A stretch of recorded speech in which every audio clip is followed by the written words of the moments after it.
Les questions à choix multiples. Dans ton duotone jaune, à la page 21, tu trouveras les stratégies pour les questions à choix multiples. Pendant que je vais t'expliquer les stratégies, fais des pauses avec ta souris pour pouvoir aller surligner la même chose que moi. Donc, les questions à choix multiples. Pour ce type de questions, je te donne quelques stratégies. La première stratégie, lis toutes les questions avant de lire le texte. Tu seras alors plus aux aguets afin de trouver des réponses tout au long de ta lecture. Alors, ce qui est important ici, lis toutes les questions avant de lire le texte. Fais une petite pause et va surligner dans ton cahier cette stratégie. Je poursuis avec la deuxième. Lis les questions jusqu'à la fin, car quelquefois, les derniers mots comportent des pièges. Si tu ne lis pas la question jusqu'à la fin, les derniers mots peuvent comporter des pièges et te jouer un vilain tour. Alors, ma stratégie, lis les questions jusqu'à la fin. Tu peux faire une petite pause et surligner cette stratégie-là.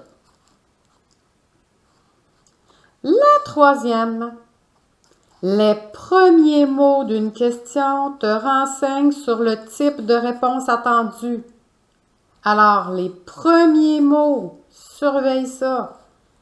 Les premiers mots, quand j'ai « quand », signifie que la réponse est un moment.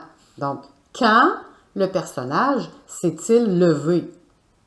Durant la nuit. Alors, c'est un moment.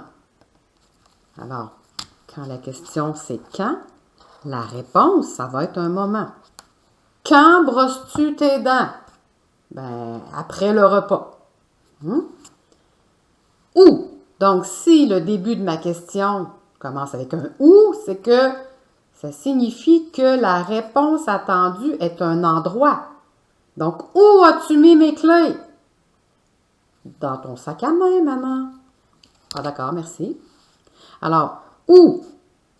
Ça me dit que je cherche un endroit. Donc, ma réponse, ça doit être un endroit. Qui? Oh, qui a pris mes clés? Signifie qu'on recherche quelqu'un. Alors, si la question commence par qui, tu ne peux pas répondre deux. Donc, qui, c'est quelqu'un. Alors, attention à ce petit mot-là. Qui, c'est parce que je cherche quelqu'un. Combien? Combien, ça veut dire, ça m'indique que c'est un nombre que je cherche. Combien y avait-il de clés sur le trousseau de maman? Il y en avait 8. OK? Alors, si la question commence avec combien, ça m'indique que je cherche un nombre.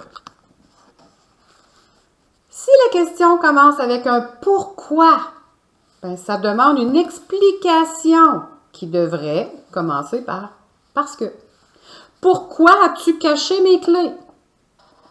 Parce que je voulais te jouer un tour. Tu comprends? Alors, fais une petite pause. Surligne les mots importants pour t'aider. La prochaine stratégie. 2. Lis bien tous les choix de réponse. Donc, certains disent n'importe quoi. Donc, tu peux alors les éliminer afin de trouver la bonne réponse. Alors, c'est important de bien lire tous les choix de réponse. Juste au cas où tu pourrais déjà en enlever au début, disant « ça n'a pas de bon sens, ça n'a pas de bon sens ». Alors, certains disent n'importe quoi. Tu peux surligner dans ton cahier, lis bien tous les choix de réponse. 5e stratégie, donc E. Lorsqu'on te demande de trouver la bonne réponse, C'est parce qu'il n'y en a qu'une seule. Tu dois alors encercler une seule lettre. En encerclant plusieurs lettres, tu n'auras pas de point pour cette question. Alors, lis bien la consigne. Si c'est la bonne réponse, on cherche une seule réponse. S'ils te disent les bonnes réponses, ah là, il peut en avoir plusieurs. Surligne bien cette stratégie-là. Numéro F. Quelquefois, les mots utilisés dans la question ou dans les réponses suggérées se retrouvent dans le texte que tu as lu. Tu n'as qu'à relire le passage où se trouvent ces mots-clés et trouver la réponse. Donc, il y a des mots utilisés que des fois, tu ne connais même pas.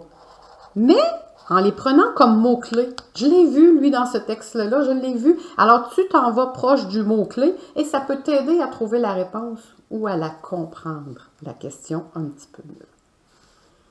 Alors, tu peux surligner mots utilisés et mots-clés.